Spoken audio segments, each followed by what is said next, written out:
Hello. Hello, can you hear me? Yes. So is everybody here, or do you know if there are people outside? We can start. Okay, good morning to everybody. I hope you have enjoyed the first part of the day today. And I'm now going to introduce Elizabeth Ann Wood. She is a professor of education in the School of Education at the University of Sheffield, England. Her research focuses mainly on early childhood and primary education, with specific interests in play and pedagogy, curriculum and assessment, teachers' professionalism, professional knowledge and leadership, policy analysis, and critique. In addition to papers in academic and professional journals, she is the author of the internationally successful book, Play, Learning, and the Early Childhood Curriculum, published in 2013 by Sage.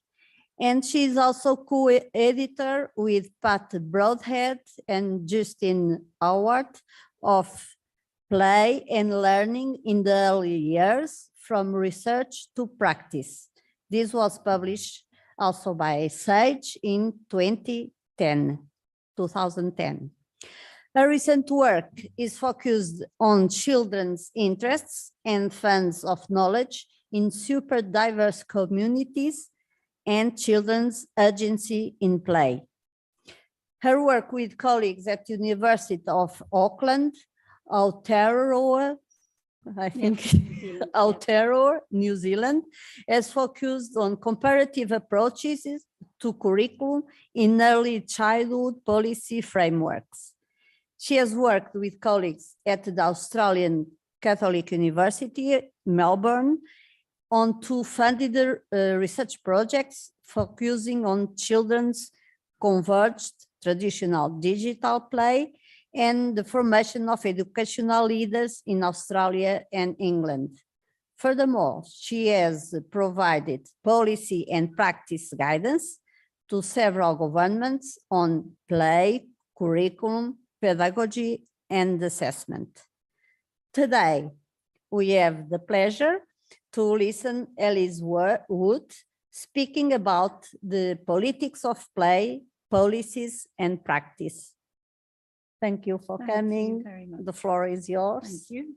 I'll go to the other Yes. side. Okay. Thank you. Well, thank you everybody for coming to this conference. And I would also like to say that it is a great privilege for me to be at the very first conference of on childhood studies. And I would also like to thank Maria for asking me to come here, and also for the very warm but very wet welcome I have had to Portugal, to Braga. I'm also very pleased to be here because it was a very long journey with many cancelled late planes. I am here, my luggage is not. But that, I think, is part of living in uncertain times, both as adults and as children. So today I'm going to talk to you a little bit about my research, but also to present some of the work that I'm currently doing with colleagues at the University of Sheffield. There are no certainties. There are many, many questions. And throughout the whole of my academic career, thinking, researching, and talking about play has been a great pleasure. But on the other hand, I am still left with many questions, and I'm running out of time now to solve all the problems that there are in early childhood education. So I've chosen to talk to you today about the politics of play, and to see play not just as the naturalistic activity of childhood that we sometimes take for granted, but play as a very complex space and play is a very complex activity. Okay. So I think we can start with some consensus, some agreement, and then I'm going to move on to some of the challenges. Most of my work draws on contemporary international interpretations of sociocultural, cultural historical theory. And there is broad agreement that play is very complex activity.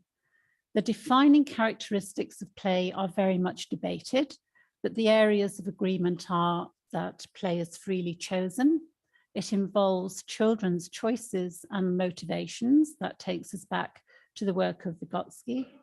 It involves pretense and imagination and is usually embodied, social and relational. There is much research also that shows us that play involves multimodal expressions of meaning and activity. So we can understand children's communicative practices from their gestures, their facial expressions, their body language, as well as once they learn to speak and to communicate verbally. But their meaning and activity also conveys children's deep interests in the world around them, their funds of knowledge, and how they experience their social, cultural, and material worlds. And I think that links very well to the focus of the conference on researching children's worlds and from children's perspectives. We also know that play does not end at age 5 or 6 years old. Children participate with increasing agency and intent, and play progresses in complexity and challenge through to adulthood and even through into our senior years. But, and this is a very big but, here are some of the challenges, both for research and practice. And I know that many of you here are researching some of these themes, and there are connections with some of the posters I was reading at coffee time as well. We have sustained critique of the influence of child development theories and how they have influenced policy frameworks in early childhood education and curriculum guidance. And one of the huge developments in my career as an academic is the intervention of governments into early childhood education, hence why we have got these policy frameworks and curriculum guidance in many, many countries in the global north, the global south. We also know that early childhood education is informed and influenced by global discourses, but there is much more research now showing us how global discourses touch down at national, regional, and local levels, and the different influences, cultural, historical, moral, ethical, that drive policy frameworks. But in brief, my analysis of policy frameworks is that some tend towards open guidance and some are much more prescriptive in terms of what teachers must do and what children must produce, what outcomes must be produced. Other global discourses are more problematic because they focus on the idea of early childhood education being value for money. So we have discourses about effectiveness. Those in turn have influenced statutory regulations, ideas about what constitutes quality in early childhood, standards for children, standards for teachers. There are defined outcomes. Many frameworks also have their own guidance on assessment, how children's learning must be assessed. And certainly in England, we have a very prescriptive inspection and accountability regime. So, investment in early childhood education must be justified by the outcomes for children, not just in the immediate term as they make the transition to school, but in the longer term, in becoming good citizens, becoming productive workers, contributing to the economy. So within these global discourses, within these national or local touchdowns, there is a sense that play must earn its place in early childhood education. We can no longer take play for granted. And you can see that when we start to measure things, it isn't just the measurement, it is the value that we place on certain outcomes. And the value also involves the processes of normalization. Assessment and standards determine what is considered to be normal development. And when we're thinking about children's lived realities, when we're thinking about social and cultural diversities within society, when we're thinking about different pathways of development, it is very easy for policy frameworks to marginalize children because they are not fitting these benchmarks or this guidance for what is normal or typical development. So as you can see, some really quite big challenges.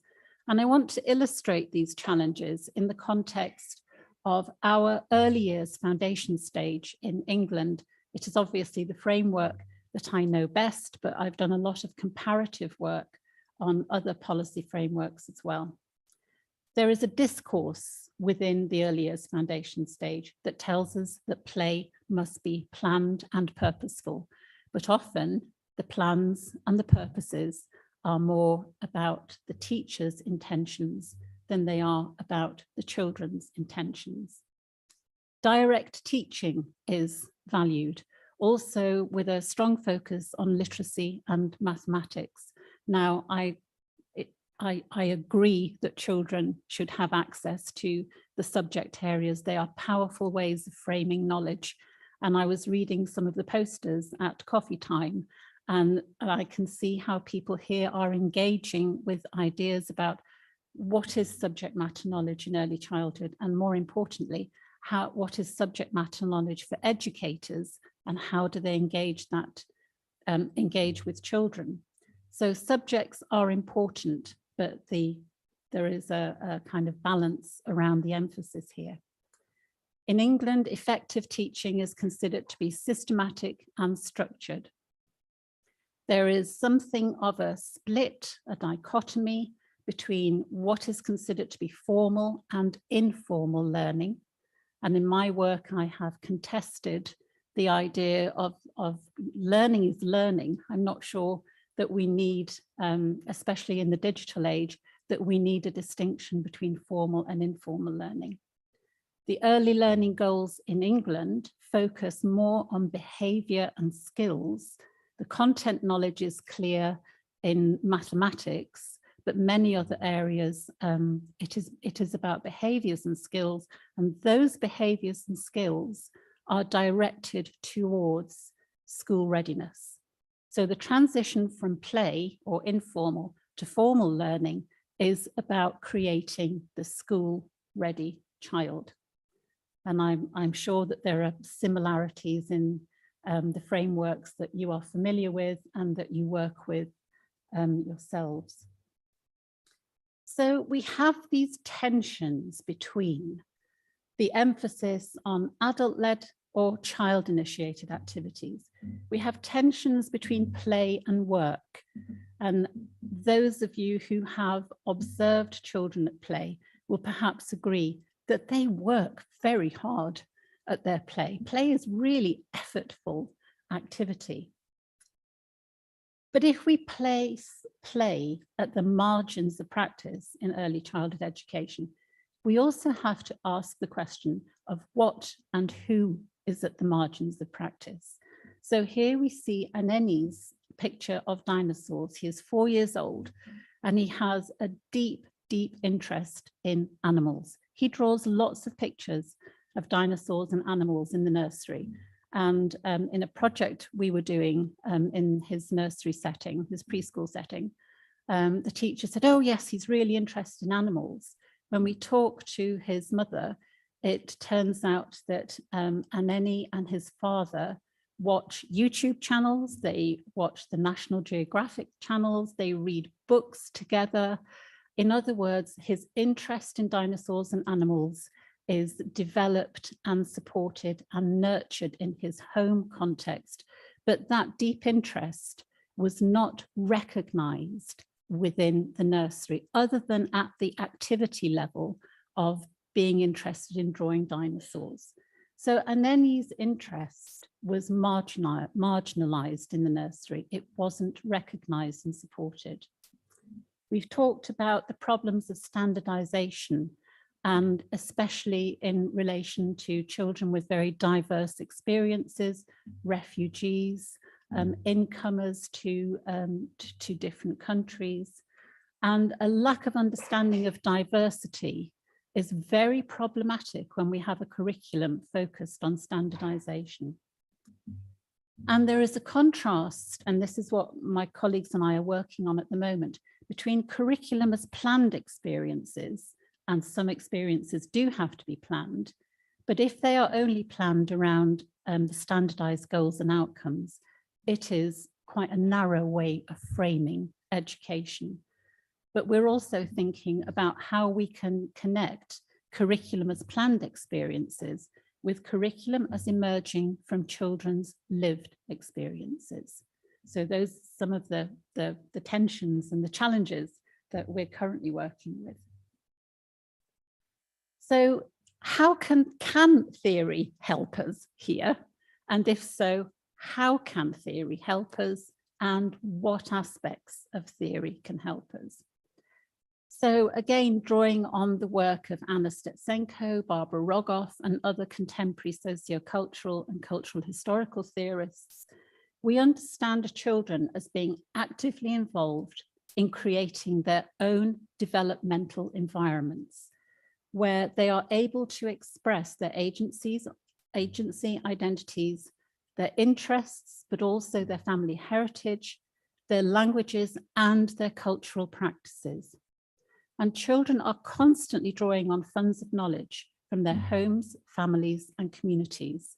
The big question is whether children have the confidence and feel free to be able to express their home languages, their community languages, their heritages, their cultural and religious practices within a dominant culture, because the preschool or the primary school becomes the dominant cultural context. We know that there is a huge amount of research that tells us about the significance of children's peer cultures for social affiliation and cooperation. But again, some research also shows us that children are very capable of including and excluding others on the basis of, for example, gender, disability, and ethnicity. Children build relationships with peers and adults, but also they build up powerful social roles. Children know who are the good players. They know who are the play leaders. They also know who is the expert in dinosaurs, if they want any information about that.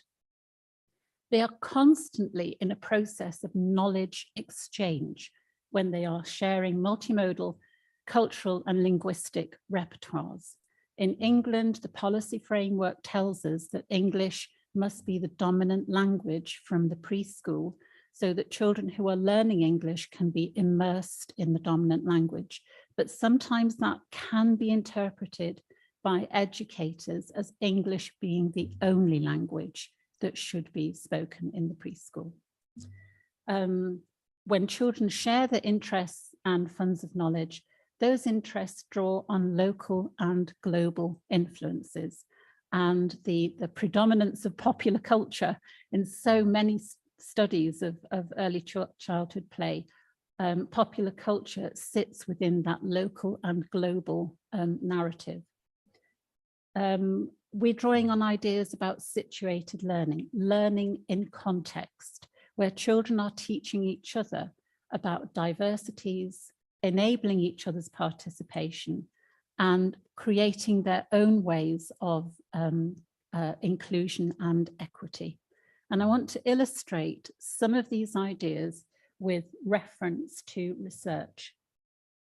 So the first project I'm going to talk about was a project that was led by my colleague, Dr. Liz Chesworth, where we were looking at curriculum decision-making in a multi-diverse early years setting.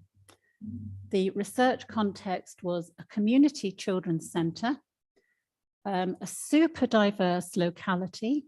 Sheffield is a city that is very welcoming of migrants or new incomers.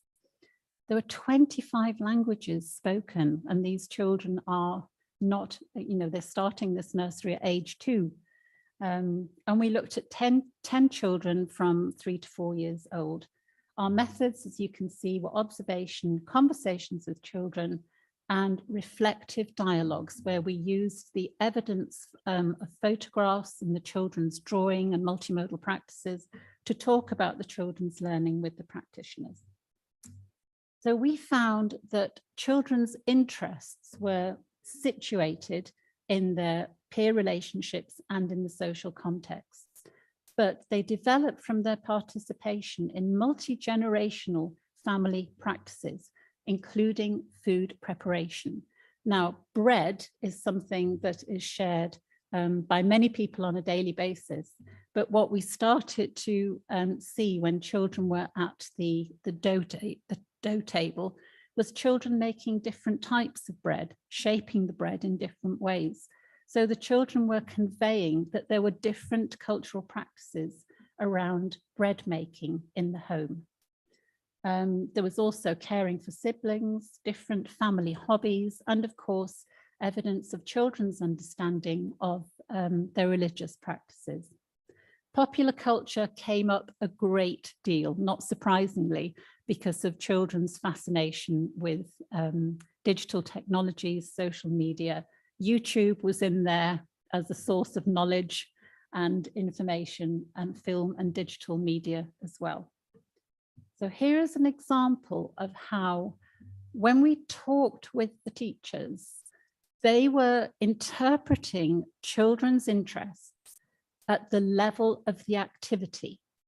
So if we look at Sasuna, the practitioners talked about Sasuna always being interested in water. She loved going to the water tray, and she would always get the bottle of washing up liquid, and she would always make more and more bubbles. So there were lots and lots of bubbles.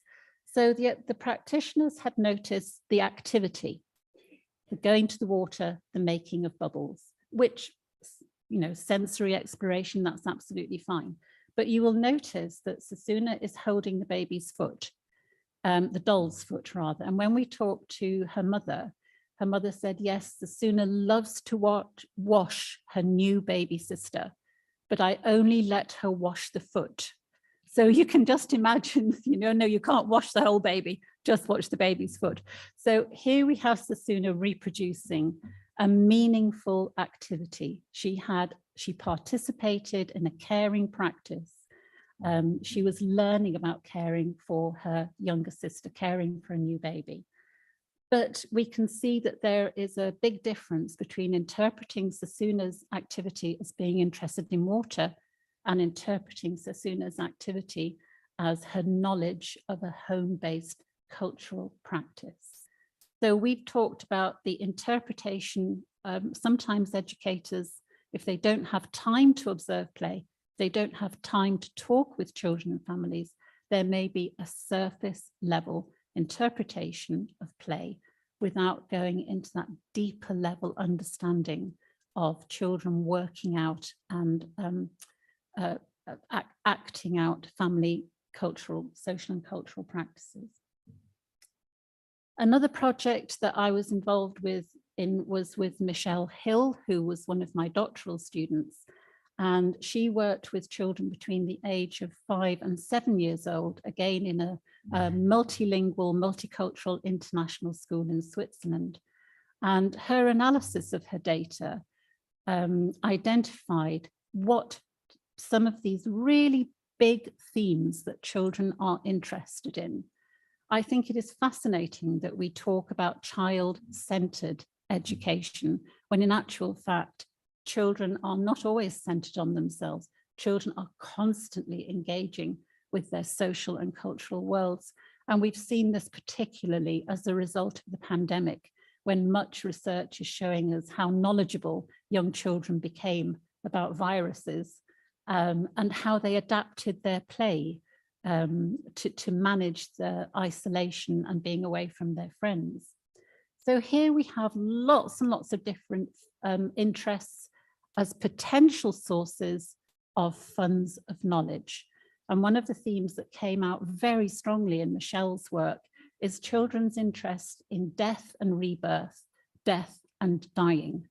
Now, some people have found it very uncomfortable when Michelle has presented her work on children's knowledge of death and dying, but I will show you in a minute how important that knowledge is. So here is a transcript from Michelle's thesis. And Michelle was the teacher and the researcher, so she is the one here who is interacting with the children. So they found a newt, a small, like a small lizard in the school pond, and it was dead. And she's asking the children, how do you know? That is such an important question to ask children, because look at the narrative that they are producing. Okay, children know different things. Some of the things are not quite correct conceptually. People believe in it, but that's where they stay alive, where the skeletons are. They die on earth and then they go to heaven where they started. So you can see we might call these misconceptions from a scientific point of view, but actually we might also call some of these statements children's emerging funds of knowledge and how they are engaging with big conceptual ideas in science, in biology, in the natural world. It's important that skeletons came up quite a lot in children's conversation, but so did zombies. So ideas about death and dying, again, there was this kind of intersection between the factual knowledge, the search for factual knowledge, but also, again, the popular culture and what zombies are and what zombies do. So there was a really interesting mix of different sources of knowledge. But this idea of how do you know is a really good question to ask children. But this transcript also connects to a couple of the posters I was reading at coffee time, which were engaging with teachers' subject knowledge. So how much subject knowledge would you need in biology, at least some science, in order to be able to use these ideas as a springboard to connect children with the next stage of understanding important conceptual content. So this isn't just about children's worlds. This is about what early childhood teachers need to know. Also very complex. So I'm going to turn now to the third area of children's cultural and linguistic repertoires. And again, I'm drawing from research from my colleague, Christina Tatham-Fashanu. She did her an ethnographic PhD study of children in a multilingual preschool setting, where children made the transition from preschool into year 1 of the national curriculum. So she was observing the children, first of all, in the preschool, engaging in freely chosen play as a space for sharing multimodal, cultural and linguistic repertoires. And again, it wasn't just about listening to the children's dialogue, it was about noticing their gestures, their body language, and how these also had cultural origins. But I know that quite a lot of you are also interested in methodology, and there have been some sessions on methodology in the conference. So Christina used cartoons and comics to enable children to express their identities and the meaning of their actions. So she used self-portraits, drawn portraits, language portraits, and she was able to access their cultural repertoires. And again, coming back to this idea of knowledge exchange, and popular culture was part of that shared repertoire. So just one example of the cartoons and the comic strips from Christina's research that we wrote together as an article. And you can see originally she was just going to use stick figures for to represent the children, and she asked the children to choose a name, so they were anonymized in her PhD. But the children said, no, we will draw ourselves. So these cartoons are the children's own drawings of themselves that Christina then used in her work. And I think that is a really lovely example of how we shouldn't make too many decisions about how we want to research young children, because children have very good ideas about how they want to appear in your PhD thesis.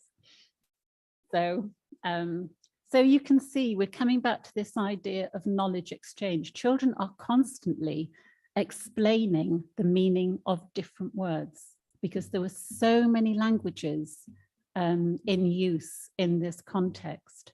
And they're explaining it means naughty. No, it doesn't. It means dirty. So there is this clarification of meaning going on between children. Christina also found out that some children had knowledge of 3 or 4 languages, whereas the parents had told the teacher that they had a first home language and that English was their additional language. But actually it turned out that children had many more languages in their linguistic repertoires. So we again have to ask questions about what are people learning about the dominant culture and how the dominant culture works to include or to exclude others. So I hope that's some useful ideas for your own research. So let's come back to this idea of planned and purposeful play and play for its own sake, because my worry is that so many children, and perhaps not just in England, I know this is happening in other countries, children are getting drawn into activities that are planned by educators. And that's okay, because some educators are very good at planning playful activities, at being playful with children and engaging playfully in learning alongside children. But I come back in England to our very prescriptive curriculum and our very powerful inspection regime. And we know from research that teachers and other educators are very concerned about the judgments that will be made about them as teachers and also about the quality of their setting. But if we come back to the idea of play for its own sake, we can see that it is such a valuable context for revealing children's worlds and showing where they are working with their own versions of inclusion. Because play can sometimes be exclusive, but it can be a very inclusive activity as well. So relationships, experiences, spaces, places, and materials all have personal meaning for children. We propose, and we know from research, that play is a bridge between the cultural discourses of home and school. However, we need much more knowledge and understanding, and to be able to work with early childhood educators in ways that enable them to understand cultural discourses of home and school and how they can draw on those cultural discourses to have developmental potential and to have educational content. We know that children share meanings and purposes. When I observe children's play, I am often struck by how directive they are. They set rules, they give instructions of what you can and cannot do. So they're constantly sharing their meanings and purposes, including their knowledge of popular culture and the way that they go seamlessly between the global and the local. Am I okay? Okay, thank you. But importantly, agency is not understood at an individual level. Anna Stetsenko's work shows us that agency is distributed across social, material, and relational contexts. And I think in terms of learning and development, children can do much more with each other than they can do individually. And I think, again, this is why play is such a powerful context for learning and for development. So I'm sharing with you, this is my final slide, and I hope you are thinking of some good questions and some good challenges. So I'm thinking about working towards a new politics of play. If we think about children's lived realities in uncertain times, if we think about issues of marginalization, I think we need to be asking critical questions of whose knowledge is valued in education settings. If we come back to these ideas of normalization and standardization, it gives us quite a narrow view of what education is for and what early childhood education must produce for the next stage. So whose knowledge is valued and what knowledge is valued? And children have much to tell us about their cultural repertoires, their cultural practices, and their immense intelligence when it comes to flipping between different languages, as we observed in the two nurseries, and as Christina observed as well. We need to ask critical questions about who and what is at the margins, because we talk about marginalized communities, we talk about marginalized children, but who's placed them at the margins? And how is education, perhaps unwittingly, reinforcing those boundaries or keeping children at the margins by not understanding cultural repertoires and linguistic repertoires? And then if we shift our gaze, we can look at what is happening at the margins and find that there is much there to inform what education could be in terms of inclusion, diversities, and undoing marginalization. We're thinking about this very challenging idea about how can children and educators together co-construct curriculum, this idea of curriculum as planned and curriculum as lived experiences. And for me as a play researcher, I have to ask myself continuously, is play in crisis? Are we saying that children mustn't play because they come to school, they even come to preschool to learn to be school ready? Or is play in a state of continual evolution? And we have seen with the take-up of digital technologies how quickly children have adapted or changed their play when they're using tools and technologies. So is play in a state of revolution? And if so, then we really do need to ask some critical questions about how early childhood education is keeping up with that revolution. And we see that revolution in converged digital and traditional play. We see it in research on digital literacies. I find it quite amusing that in the English foundation stage, there is an instruction, a goal, that all children must learn to hold a pencil or a pen and write correctly. And I'm not sure how many of us actually write with a pen or a pencil anymore. So there are lots of different questions that we should and must be asking about early childhood education. And I'm actually coming towards the end of my career in academia. So I'm handing over the baton to everybody else I talk to and say, you must take up these ideas and, work with these ideas and work towards more equitable ways of educating young children for a globalized world, to become citizens in a globalized world. So thank you very much for listening.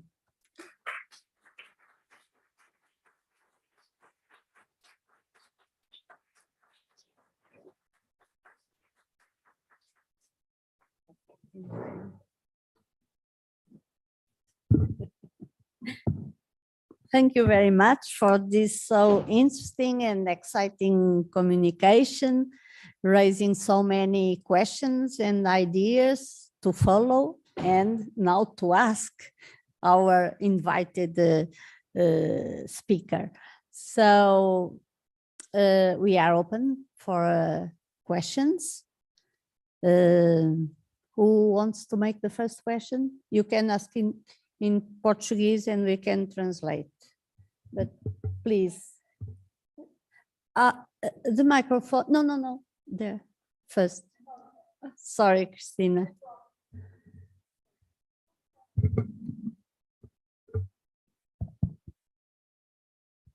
Thank you for a fascinating presentation.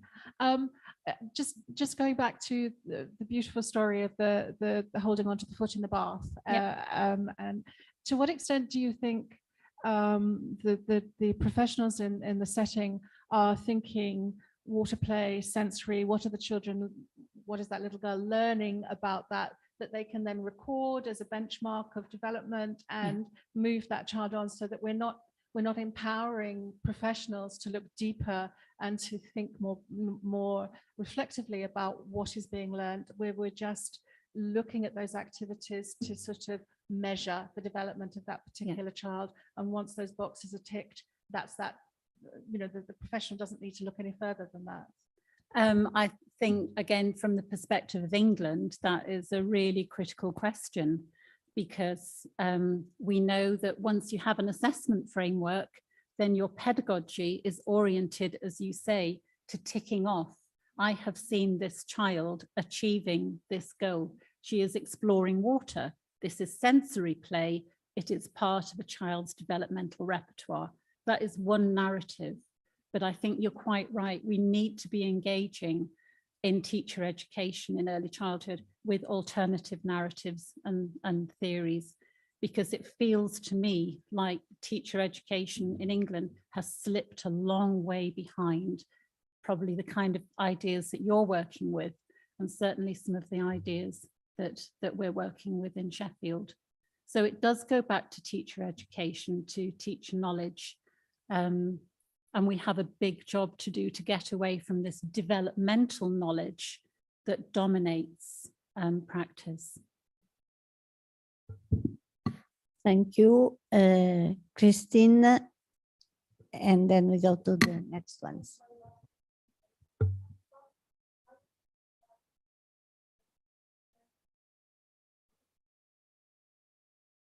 Mm-hmm.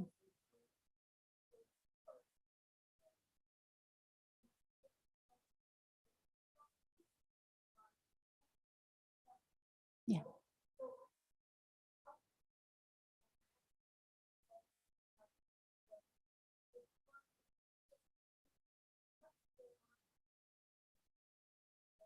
Yes.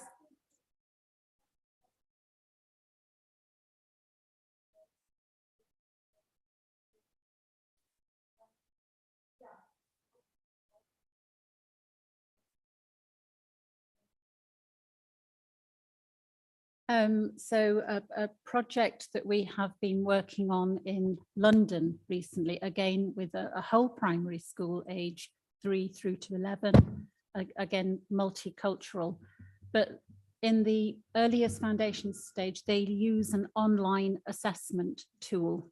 Now that can be used in very formal ways, but they've chosen to use it with parents to ask questions of parents. We've noticed your child doing this in the nursery, and parents responding, because parents love social media. If they don't have the confidence to come to the school, if they can't because they're working, social media becomes the mediating tool. So parents are saying, oh, how interesting. Here's a photo of my child doing exactly the same thing at home. So they're now using what was a fairly narrow assessment tool as a conversation tool. So that is one way of being creative with social media, I think, and perhaps one solution to the problem. Thank you. There were other people that. Hi. I have it's like a question. Sorry, can you please introduce yourself before making the question, just for us to know who is My name is Anna. I'm a PhD student here in the university in child studies. It's more of an example and question kind of Okay. situation. I've been working with children, and we were doing an activity where they were identifying flags in the side of the flag, for example. And one of the kids painted the Ukrainian flag, when I asked him, and he talked about the war and peace, and I asked him where he heard that. And every day when they go to preschool, they have that little time in the beginning of the day where they talk about what's going on in the world or at home. And specifically on Mondays, they talk about their families, what they did on the weekend, any special thing. And I wanted to know if you think that's a good start for teachers, if that's a good way to introduce and to kind of start to understand what they do during their play, if it should be done by more teachers, or if it's not in the way that you think we could link the play and the reason why they do the things they do. I wonder whether, thank you, that's a really quite a controversial issue, but I wonder whether the children are already acting out some of those things in their play anyway. So we know that when the Twin Towers were hit by the planes all those years ago, children immediately started building towers in their preschool, their kindergarten settings. The same thing happened with the earthquakes in Christchurch in New Zealand.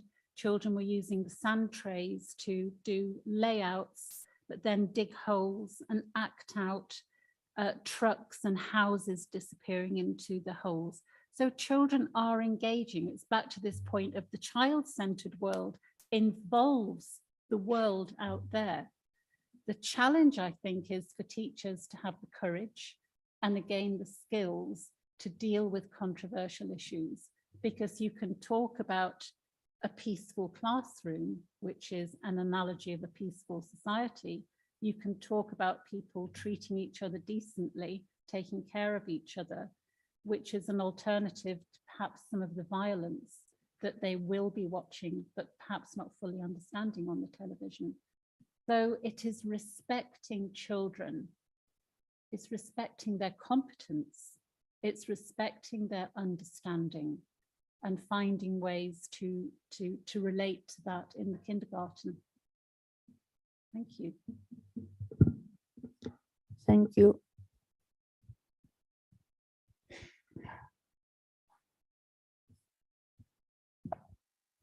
Thank you so much for your lovely presentation. It was very inspiring. I'm Carolina. I'm Brazilian. I'm a postdoctoral researcher from the University of Luxembourg. Actually, it's a comment that I would love to hear your thoughts on. It's been some years ago that I've came across research done by Alison Gupnik, a North American researcher, that she's doing some research in collaboration with people in the artificial intelligence field. And what I think it's amazing is that they are trying to figure out how they can use this exploration, like this exploitation trade-off. So they are really trying to teach machines to learn like children, like in this exploration mode, instead of doing only exploitation focus. And what I think we are doing now, it's a terrible thing, because we are teaching machines to learn like children, and we are teaching children to learn like machines, like we are doing exactly the other way around, right? So and this is probably the way that machines will really overcome humans, because they are going to understand like the word from a perspective, like this exploratory approach that sparks like innovation, curiosity, like new things will never come up if we are just following rules. Like innovation comes from exploration and not from exploitation. So yeah, it's not a proper question, but I would love to hear a thought on that. Thank you very much. Heavens, that's massive. And I guess those are some of the questions. Those are the really big questions that, you know, if we're talking about uncertain times, we don't know how much more uncertain they are going to be with artificial intelligence. But I guess I am heartened by something I read recently that said the human brain as an architecture, but also the human mind is so individual and so complex that artificial intelligence will never be able to replicate it. And you can only program a robot to do what a human asks or tells it to do.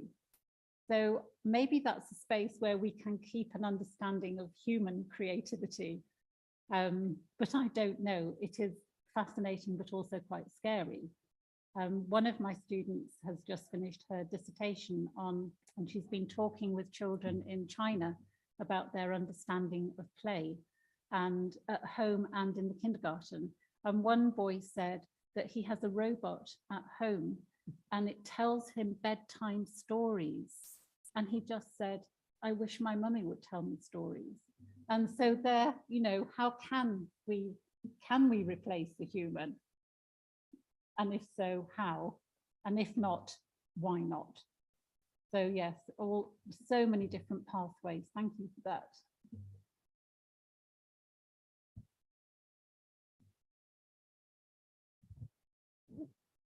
Thank you so much, Elizabeth, for that very pertinent discussion, I think. And I know that in England, you know, teachers are constantly struggling with play.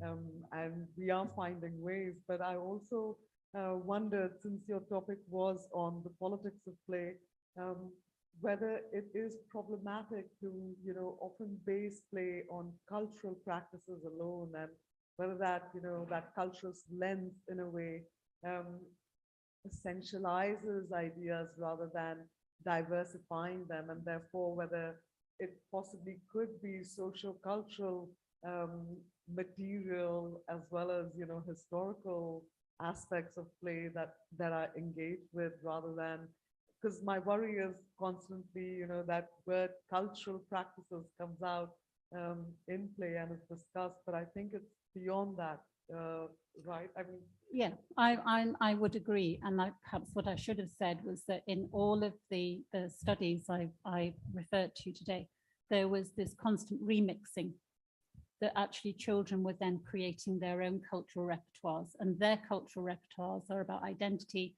status, power, who is a good player. So your point is very relevant, but I think play gives children this opportunity for the remixing and the knowledge exchange. I think that's why perhaps what I meant about knowledge exchange is part of the remix. Thank you.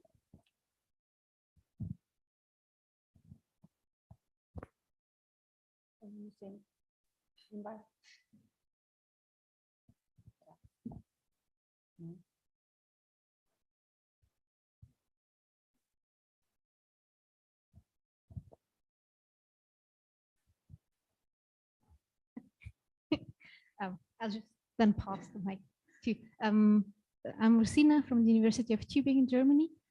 Thanks for a very interesting talk. I have two maybe challenges or questions or comments, one stemming from reading Eva Gullöf's work on social preferences of children in preschool in Denmark. And she was in an ethnographic study observing that the pedagogues were really focusing on free play and child initiative play and refraining from like teachers-led instructions. And what she found out was that the children that were solid in Danish or had another common language would engage in play that would use imagination and so on and so forth. Whereas children that did not have nor Danish nor another common language would intensify play that was physically. So they concluded that it could be also a way of marginalizing children that were not solid enough in at least a common language. So to like leave it to the children in preschool settings could also lead that those children have less chances afterwards in school. So to have that school readiness, that somehow they at least saw a problem in that. And I was wondering what you think about that. I think that is a good challenge, because again, we know that if you just leave children to play by themselves, they learn a lot of things, but they might not learn that important conceptual content. They might not be developing their oracy skills or their relational skills. So actually, I would agree that just free play is problematic in and of itself. And it may marginalize some children in different ways and for different reasons, because not all children like the uncertainty of free play. Some children quite like structure and organization and a sense of what is coming next. So an uncritical faith in free play is equally problematic as going to the other end and having too much structure and too much teacher-directed activity. But this is where I come back to early childhood pedagogy being incredibly complex, and for us to understand and convey that complexity. And the other comments, sorry, I try to make it brief, somehow resonates also with the other two comments just before, stemming from my own research, ethnographic research in a diversified, stigmatized neighborhood in Switzerland as well, in preschool. It resonates also with Michelle Hill's work, where parents were not willing or did not want to share what happens at home. Okay. That they also considered it their right not to share what they're struggling with.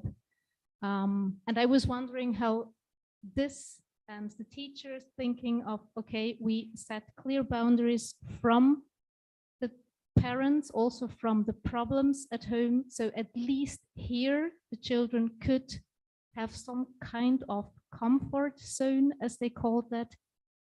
What you would do with that if school says we need to know more and more about what is going on at home? It depends whether we're asking perhaps personal questions about what's going on at home, or whether we're asking questions about, what have you been learning together? What happened when you went to the park? Is there anything that you would like to share from that? And, parents sometimes do disclose deeply personal and very traumatic information, because sometimes they need help, and the school or the preschool becomes the channel through which they can sometimes gain help through health, social care, or whatever. It's highly individual to the families, I would say, and then we must respect their choices. But the example I gave in the school in London was that parents are doing what they would typically do with social media. They are just doing it in a homeschool context. So it wasn't a big demand, it wasn't a big leap, and it wasn't an intrusion. So it's finding that ethical pathway. Any other question? Yeah, Yes, please. Yeah, go ahead. hi, my name is Kevin Simmons from the University of Luxembourg. I want to touch upon a question in regard to tensions between policy and practice that you mentioned an example of practitioners interpreting it as only speaking English, for example. Me, myself, I'm analyzing the implementation of a plurilingual policy in Luxembourg, where also research has shown, and also my research shows, that there are a lot of misinterpretation of policy, of frameworks. And my question is, how can we avoid it, and how can we bring policies and frameworks closer to practice? Also, because there is such a loose coupling between the habits and fields between policy level and practice level. So the work that we're currently doing in Australia, we found that policy mediation is really critical to ethical practice. And this is in the context of leadership in early childhood education. But you don't take a policy and implement it. There has to be the level of teacher mediation. And the teacher mediation is important for values. It's also important for teachers' moral agency. They are not robots. They are not imbued with artificial intelligence.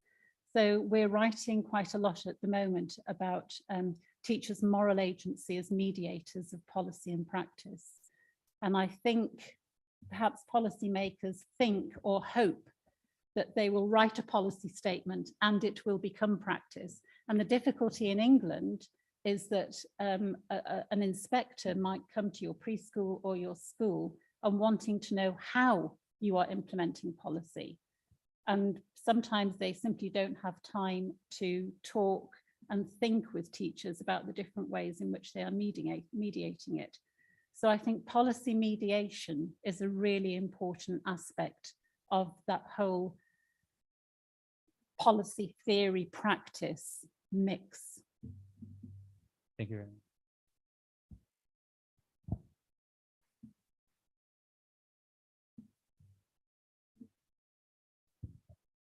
Thank you very much.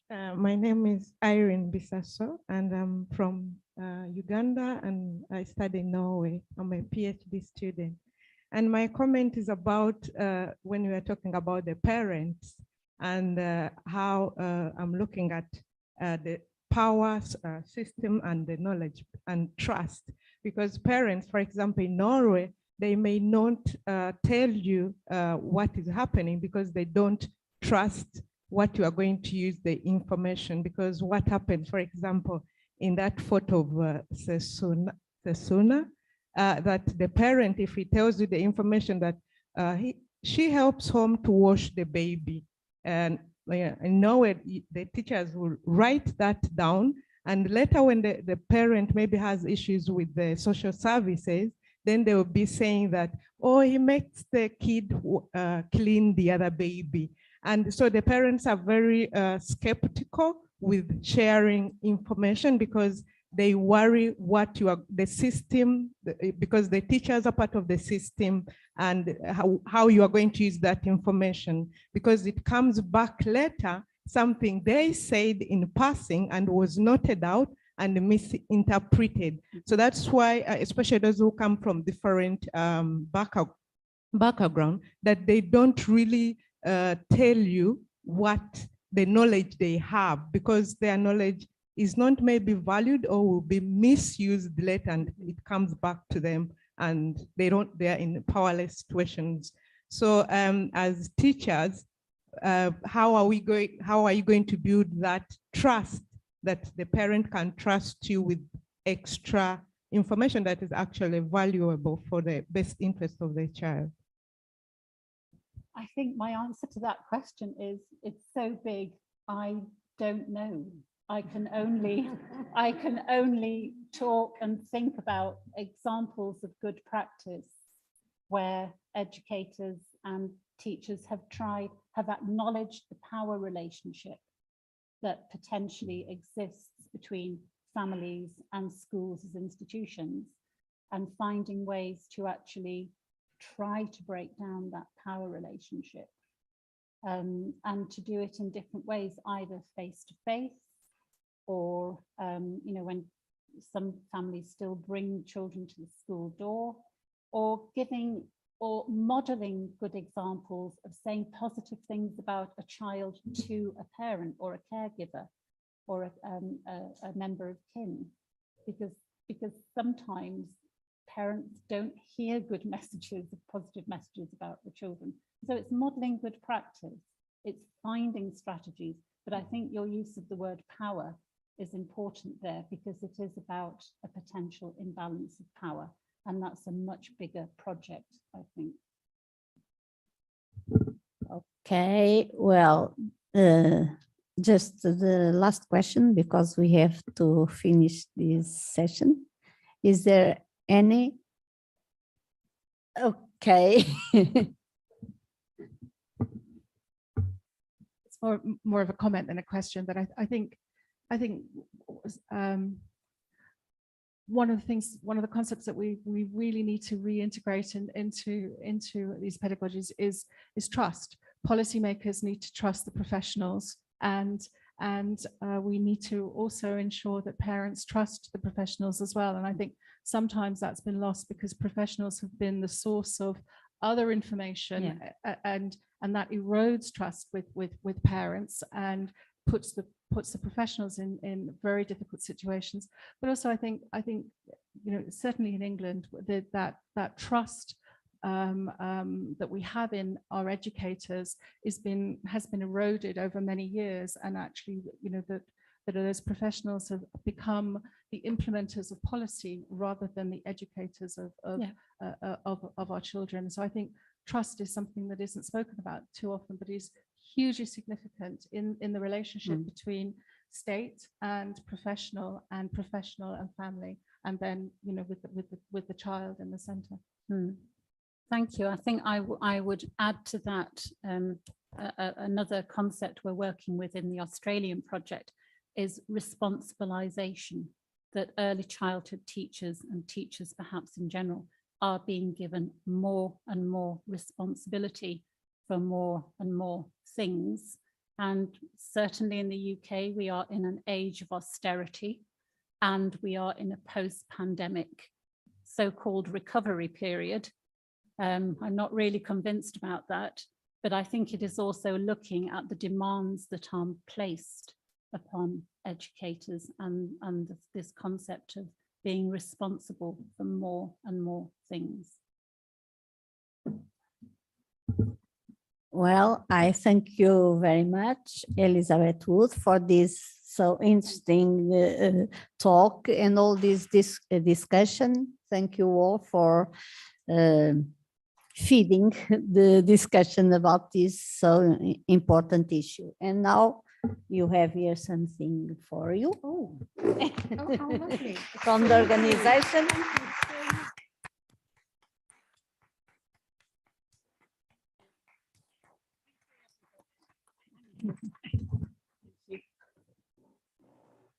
So,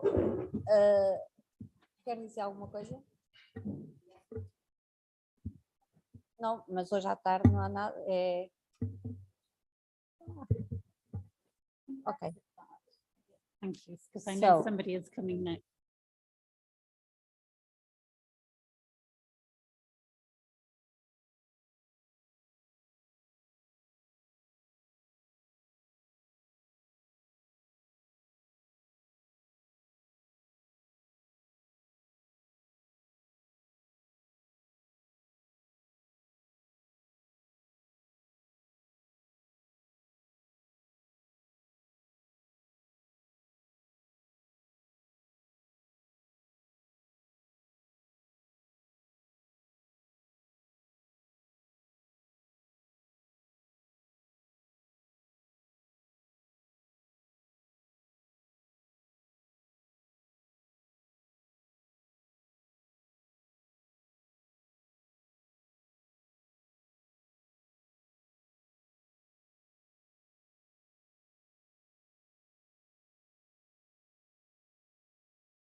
Good afternoon. Thank you again for joining us and to be here in this final panel, whose aim is to discuss or to give an overview of the conference and perhaps to identify themes or topics that need further development in the field of child studies. I hope you are enjoying the conference so far. Tomorrow it will be the last day, online participation only. But if I can say something about it, it has been interesting to see the discussions, the reflections. So I think it was a great opportunity for us all to reflect about this. So it's significant, the significance of the child studies. So this panel discusses key issues, trends, ideas, reflections arising during the conference, but beyond the conference. Maybe we can discuss implications for policy, for practice, for research, but also issues about researching or investigating in the field of child studies. So in this panel, as you already know, also, the child studies, the new journal will be launched, which will be published by the Research Center on Child Studies. And the idea, as my colleague will explain in further detail, the idea is to give more visibility to the child studies fields and to provide a forum for dissemination of knowledge for academic debate in this field. But first of all, I would like to give the full floor, and I would like also to thank Sarah Richards, Fernando Lídio Ferreira, and Rui Ramos for participating in this final panel. And I would like to give the floor to Sarah to provide us with some insights of this conference. Okay, thank you very much. I'd just like to sort of thank Maria for instigating and being amazing in organizing the conference.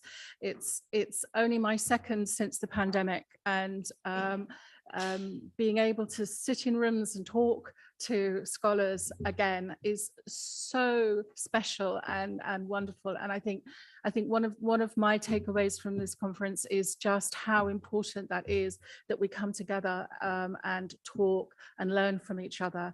And the discussions that have taken place in the panels and after the panels and over the water, you know, the coffee maker, have been so important. And I think one of the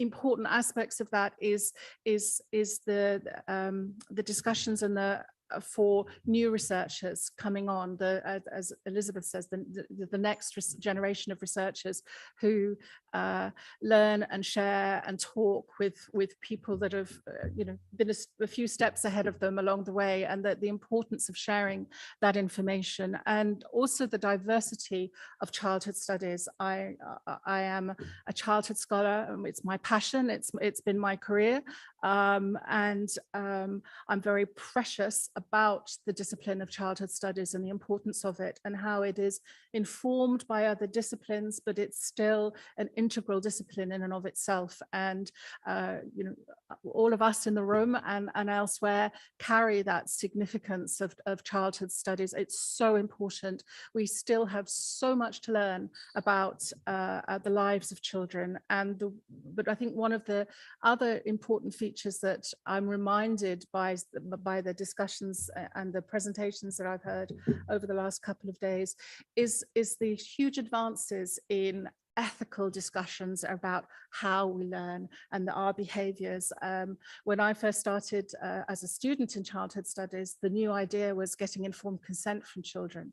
And, it was radical, and no one was really interrogating these methodological ideas and concepts that we were taking for granted, because it was just so unusual. And in many disciplines it still is. I still come across people who challenge this idea that children should be able to make those decisions for themselves.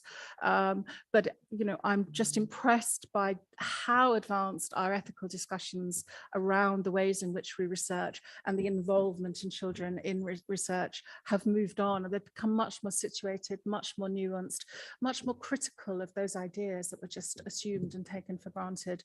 And I'm really encouraged by the debates that are taking place around those ethics. and the importance of childhood studies itself to be informed by but not subsumed into other disciplines, and the integrity of childhood studies, as well as the diversity, so much diversity in what is researched. But really my takeaway from this conference has been how important it is that we come together and we talk and we find ways to communicate. And I was absolutely privileged that somebody came up to me yesterday and attended the very first conference on childhood studies that I put on in my own institution, and still remembered it and wanted to come and meet me today and talk about what she was doing or what I've been doing. And that's vital. We have to do that as a group of scholars, because we can learn and inform each other and move the discipline forward. And I think, again, the ideas around childhood and children, for me, have moved from this idea of studying the child to and recognizing the child with agency, to recognizing children as socially embedded, and, as Elizabeth was saying, and outward looking, and those networks and social networks that children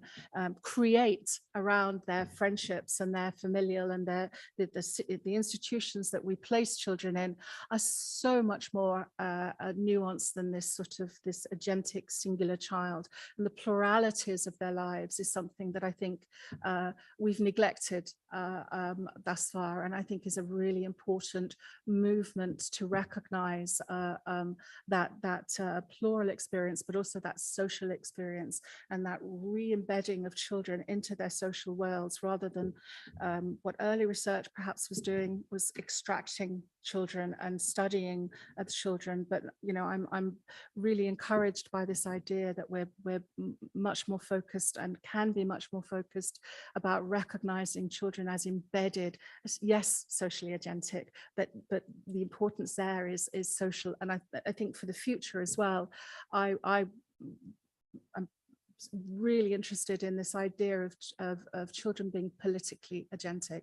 We often, when you look at sort of social agency and it's categorized as social agency in another context, or if it was a different group, would be recognized as being politically agentic. And I think one of the new areas, or one of the areas I'm really motivated to sort of explore more, is this idea of children as politically agentic, and being able to affect change in their worlds and wider, and sort of to give recognition for the fact that political agency is part of the childhood experience, not separate to. Yeah, I'm rambling on, aren't I, Maria? I apologize, but it's been lovely. It's been absolutely lovely to meet so many of you and hear so much research. I'm really encouraged by it.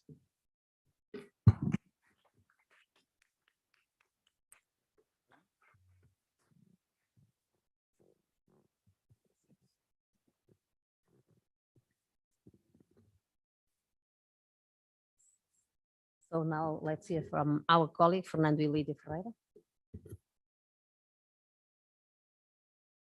Okay. So it's not easy to talk about these issues in 15 minutes. So in English is very difficult. We have the limitations of the language, as Spiros said yesterday, because sometimes we are not able to say in words what we think and what we are thinking.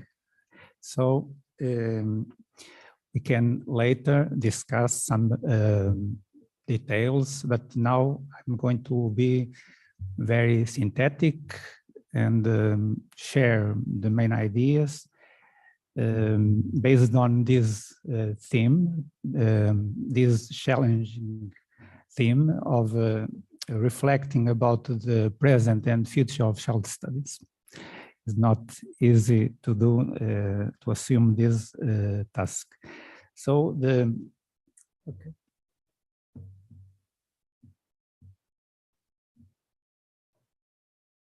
Is not collaborating. Okay.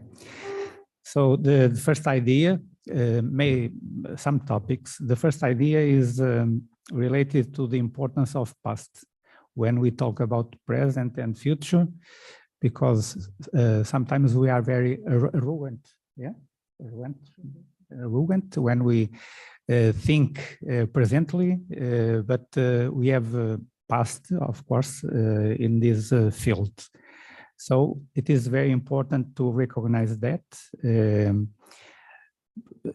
I have here an example, the first edition of Ariè's work, an historical perspective, and it's very important to take into consideration this one and the other works, because frequently we think that childhood is a natural word, natural concept, but it doesn't. Children always exist, but childhood is a very recent phenomenon, a very recent concept. Maybe in the 17th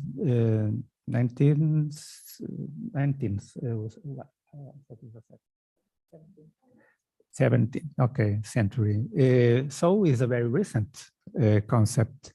Before, children exist, but childhood as a concept doesn't exist. So it means that the very current discourse about childhood as a social construction, it means that we have to recognize this historical construction of childhood. So this is the 60s, first edition. Firstly published in French, of course, and later translated to English. So that's the main idea about this necessity of valuing the historical analysis. It is very important because this social and historical construction is very important to recognize generation as a structure, as a category, analytical category. So mainly before the 80s, the 20th century, 80s, before we had a lot of categories. We have now a lot of categories, analytical categories, such as race, ethnicity, gender. So the most important thing we learned, research contribute a lot to this, the idea of a new category to understand children's context, realities, based on the concept of childhood as a generation. Okay, is a new category, is a way to understand, to trying to understand the realities which involve this category of generation. So it is very important because when we talk today about, for example, intergenerational research, of course, we are thinking in this category, okay? So it's not enough. That's a challenge because it's not enough to think only our knowledge-based or generational knowledge-based, okay? So as before we had the social class, for example, as a category, we could understand social phenomena based on this category, social class, and we could talk about inequalities, social exclusion, for example. But what is important and is a very important challenge in this moment, we are talking about the future, of course, is intersectionality. So it's not just intergenerational challenge, but intersectionality, considering at the same time, for example, several differences and inequalities based on race, and at the same time gender, and at the same time generation, because it's for example, we learned a lot with in the context of pandemics, and we can understand that the consequences, the impact is very different for adults and for children, and is very different for poor children or rich children. It's very important to consider that the virus is the same, but the consequences are not the same in different regions of the world, for example. So there are a lot of things to consider, because there are a lot of trends based on a normative, essentialist, uniformized way of thinking about this, and we need that challenge also. We need to contextualize, to take into consideration realities, lived realities of children. So that's important to consider these perspectives globally. Okay, thank you. So I think these are very important challenges, because there are a lot of trends that are essentializing and reifying our way of thinking, and at the same time knowledge, when we try to understand, to have the focus on these issues. So this was the first image picture so we need to consider at the same time this important book. We are this is I'm not presenting new books, because I'm valuing the past, of course, and recent past. We are talking about the middle of centuries. The social construction of reality. How can we problematize essentialisms, reifications, normativism, paternalism? Yeah. So I'm suggesting that we have very important theoretical and epistemological fundaments to discuss critically and to problematize these trends. So when I talk about trends, I'm talking about the present and not the future. We can understand some trends analyzing the literature, the present literature. Okay, so I think this idea is very important. Of course, we can value the advances, the knowledge advances since the middle of last century. Okay, so this is the present, and some trends we can identify. I'm not uniformizing and consider that all literature shows this tendency. Of course, literature is very diversified, and it's not possible to consider that there is homogeneous, etc. So, but I think we need to problematize some main ideas that emerged since the 80s, mainly, that contributed to this essentialism and normativism. I have not time enough, but I can provide one or two examples for the idea.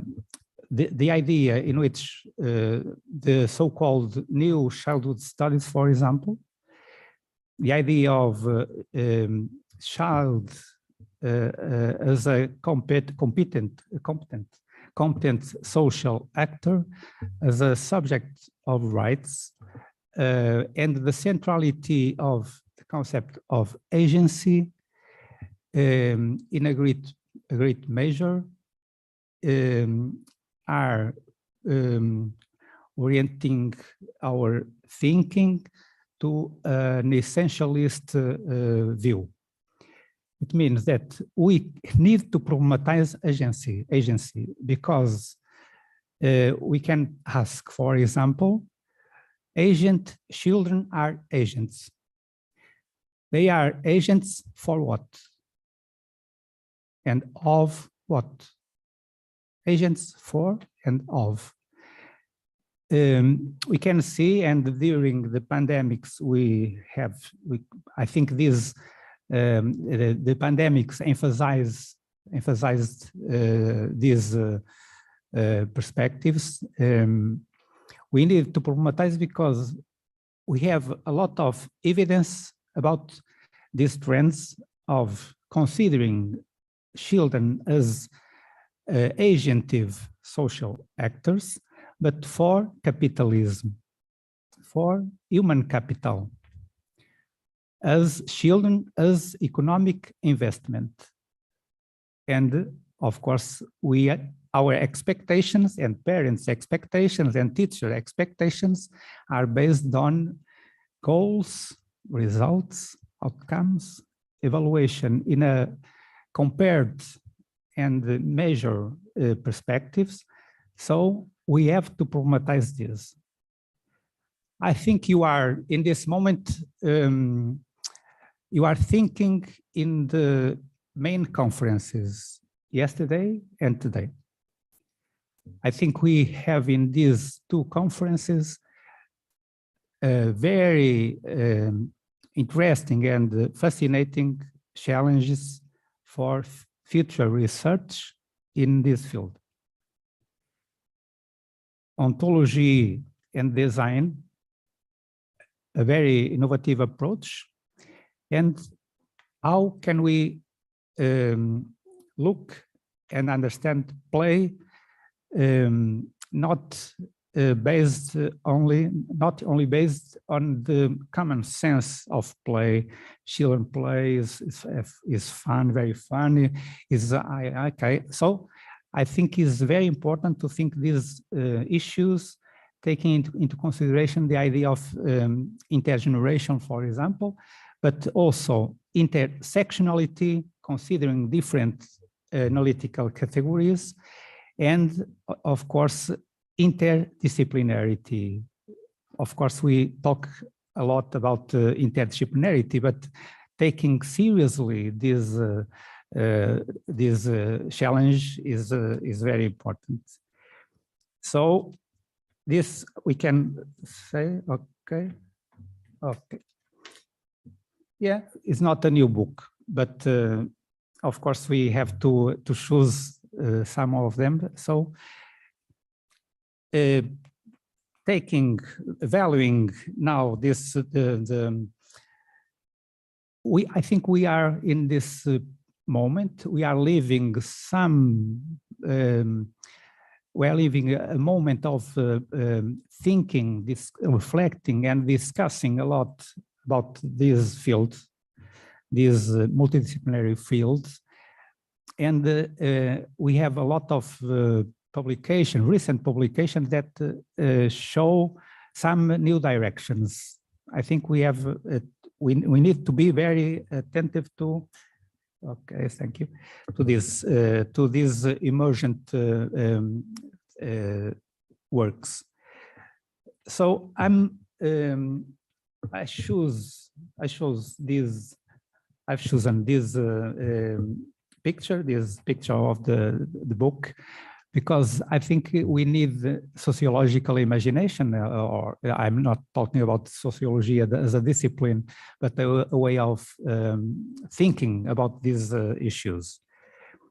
Imagination, in order to think sometimes in a transgressive way. We need to think, we have to deep these issues of the epistemological, ontological perspectives, not only the technical the dimensions of methodology. So this is very important because we have to problematize the idea of knowledge and even the idea of realities. Reality and realities, what does it mean? When we are producing knowledge, what are we understanding concerning knowledge and realities, children realities?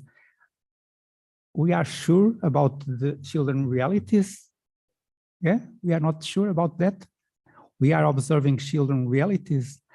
So these are some examples about this idea of epistemological transgression and disciplinary transgression in order to change our ways of producing knowledge, but at the same time, we have to problematizing not only what we are observing, what we are researching, but problematizing at the same time ourselves. That's one idea about, for example, Jorge Psatas, the phenomenology, the idea of problematizing ourselves, the idea of start research valuing silence. We can say research starts with silence.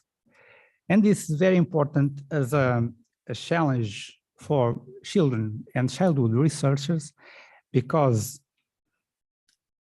we talk a lot because we are teachers. At the same time, we are researchers.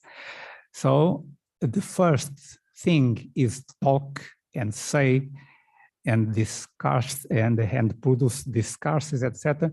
And usually we can't start by valuing silence. And silence is a metaphor, of course, but in this situation is very important because it's a challenge for ourselves, because we need to learn to listen, children. Of course, there are a lot, the literature is fertile on discussing this issue of listening, children. Yeah, of course we can listen, but we are listening based in what epistemological and ontological conceptions. We are listening maybe sometimes based on our preconceptions, our beliefs, and not only our beliefs, but the narratives, the global narratives about childhood and children. Each child, as a good learner, has to produce this and this to be a very good citizen, not now, but in the future. So this is important to consider the idea of problematizing ourselves. And just to finish, value these issues as a controversial issues. I'm sitting Elizabeth Hen-Hood, and the ideas Spiro shared with us yesterday, because we think to valuing this idea because we need to problematizing ourselves, but of course doing this we are able to change ourselves.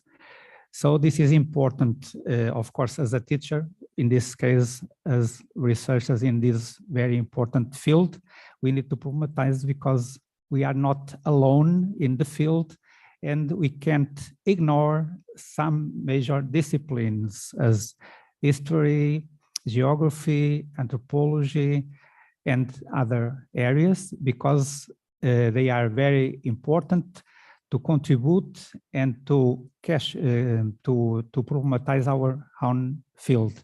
So to finish, to say that the main idea is more or less the same. Our field is our multidisciplinary field of child studies is based on the field, the children's field, of course, to value this children's field, but we have to problematize ourselves because the way we try to understand a children's field is very contaminated, is very influenced by other structural, macrostructural, and a lot of aspects that put the idea, that create idea of autonomy, child as autonomous person, as an entrepreneur, as protagonist of their own learning, and of course a lot of things. So I think we have a lot of challenges, but we have to think about them together. Thank you very much.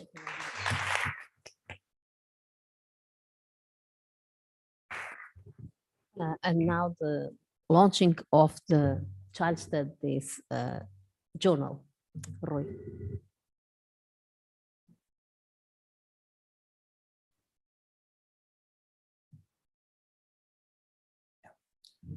Hey, good morning, everybody.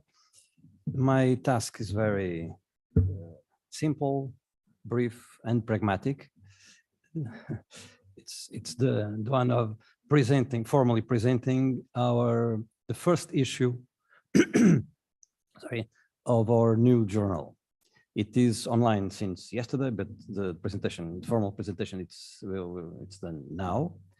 This is the lettering that we chose, and the cover of the first issue. It's a biannual academic journal, but we're planning to publish some special issues. It's a double-blind peer-reviewed journal, as it is common. It's an online journal with free access, and we charge no fees. Nowadays, it's important to say this. This is the address. The journal is hosted in the University of Minho publishing platform.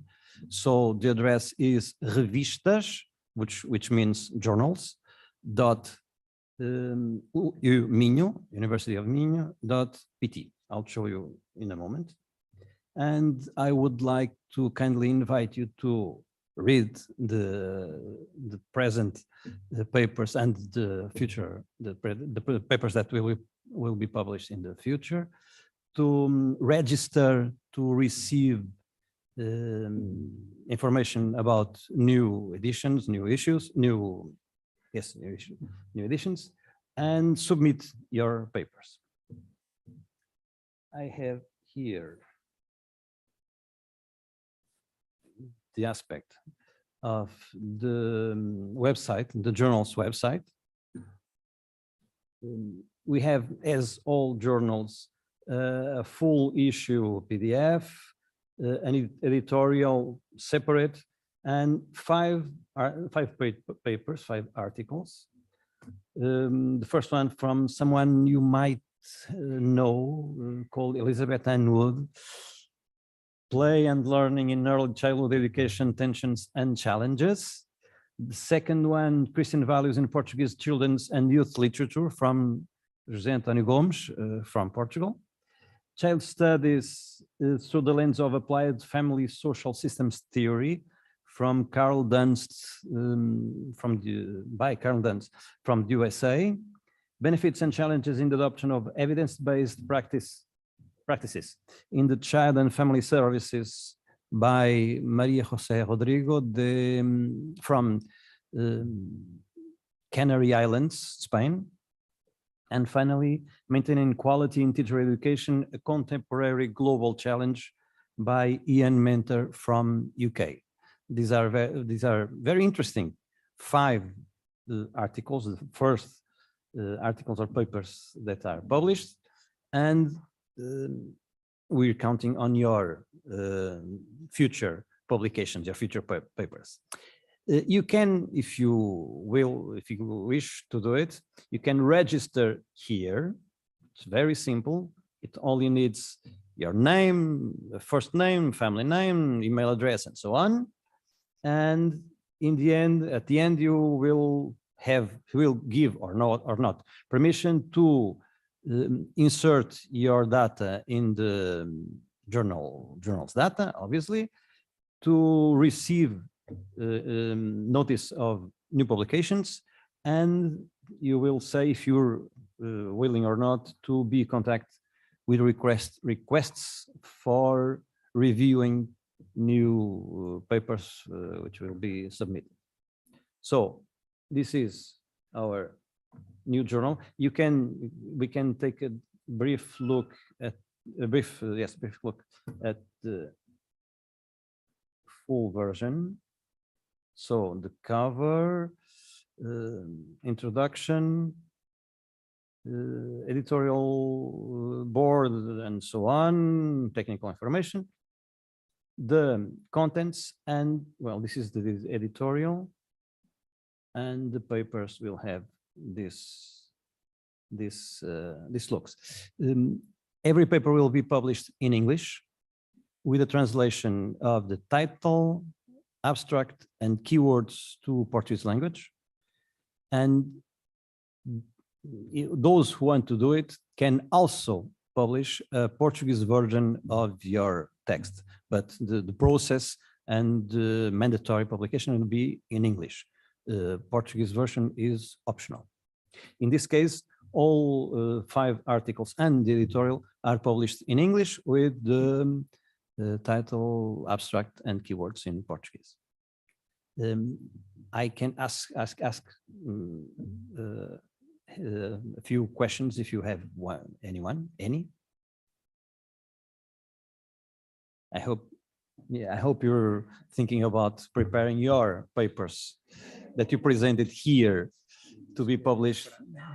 Yes.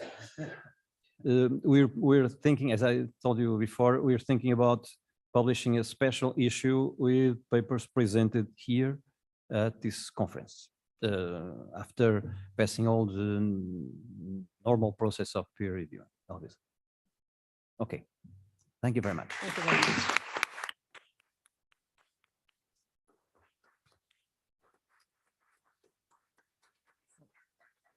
Thank you very much. So I will say a few words, very brief, very brief. And the words are thank you. Thank you, first of all, to the co-chair, Sarah Richards, for joining in this venture, in this first international conference on child studies. And also I would like, of course, to thank the organizing committee, both from the UK, University of Suffolk, and University of Minho, Portugal. I'm not going to mention the names, otherwise it will take more time. So, but I would like to say a word of appreciation to the organizing committee, also the conference trends coordinators, some of whom are here with us. Also the scientific committee, who's played an important role in terms of making sure of the quality and selecting quality of the papers. Of course, also, I would like to express my gratitude to the keynote speakers for being here with us and to provide us with the very inspiring keynote addresses. And I'm sure we have food for thought, not only during the conference, but beyond. So thank you very much. And also I would like to thank all the participants, because they are really important for an international conference such as this one, especially those of you who came from abroad and those that will be also tomorrow at online dimension of the project of the conference. And I would like also to say a word of appreciation of the Claudia and all the volunteers, and I would like you, if you don't mind, to stand up, because they did a great job with all the details of the conference.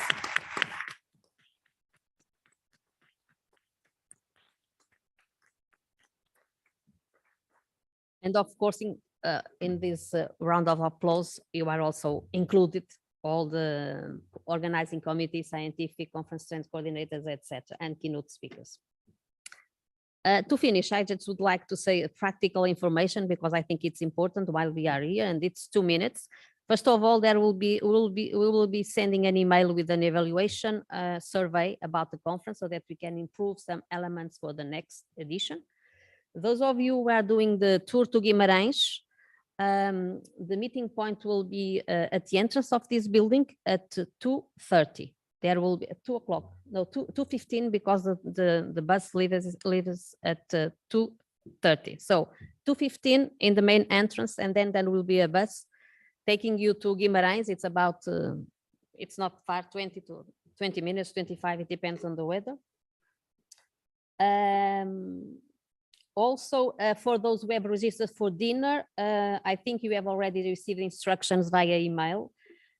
So we will meet at 8 o'clock in the restaurant. The certificates of presentation will be sent via email. Please let us know if we miss something, email us and we will respond. So what else I would like to say? I would like to say that tomorrow we have the online part of the conference, and I would like to reinforce the invitation to submit your paper or to our journal, Child Studies, for this special issue out of this conference, first international conference on child studies. Again, I would like to express my gratitude to all of you, all of you, and all of those who have contributed to make this first international conference on child studies a great success. I think you share this evaluation or this feeling with me. So thank you again, and I hope to see you in the second International Conference on Child Studies in 2024. Dates and venue will be announced via email because I think it's a surprise. And so thank you for your participation again, and I hope you enjoy the Braga and also the tour to Guimarães. Thank you very much.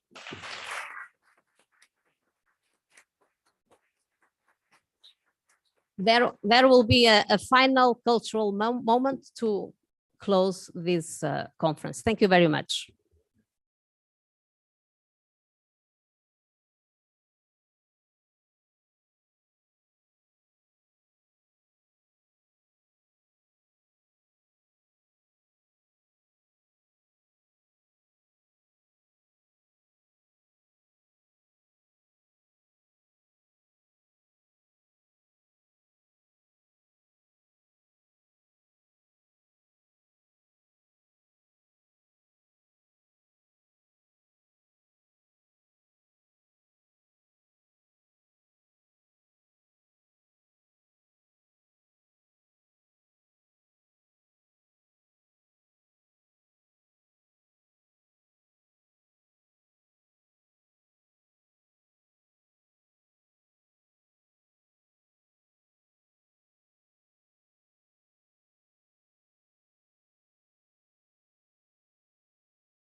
So good morning or good afternoon.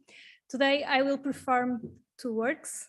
The first piece I'll play is by Luís Costa, Portuguese composer, very well known here, one of the most important pianists, piano teachers and composers from the north of Portugal. He is from Fralães, a place not very far from Braga. And the second piece I'll play is from Debussy.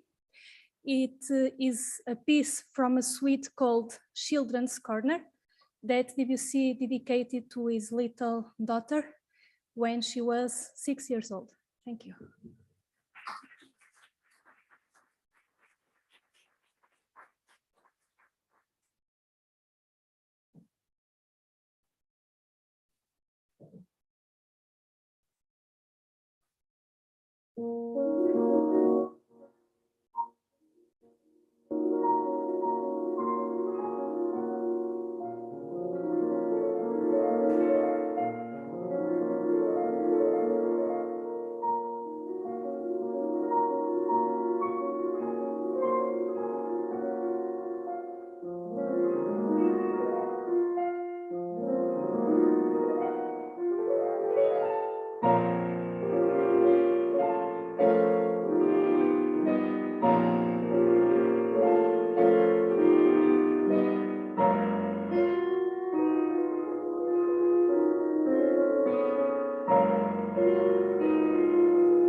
Thank you again, Sophia.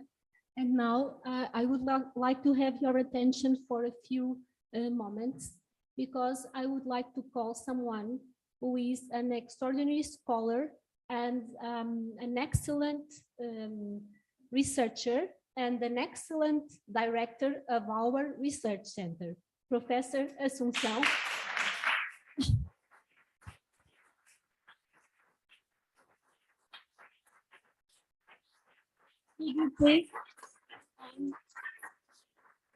On behalf of our organizing committee, thank you very much for your inspiring work.